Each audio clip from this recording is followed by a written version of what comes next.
जरांगीला मंत्री महोदय भेटल्याच्या नंतर सुरुवातीला नाही म्हटले, मग परवा सकाळी आले, काल सकाळी आले, काल सकाळी नाही म्हटल्याच्यानंतर लोकांदेखत दुपारी पुन्हा सांगितलं, काही लोकांनी सांगितलं 2 दिवसापासून जरांगे पाणी पिले नाही.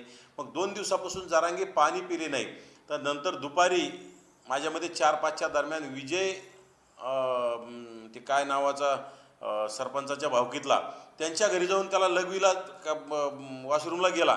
मग हा पाणीच पिला नाही 2 दिवसापूर्वी, उन्हात उपोषणाला बसला, मग याला लघवी कुठून आली?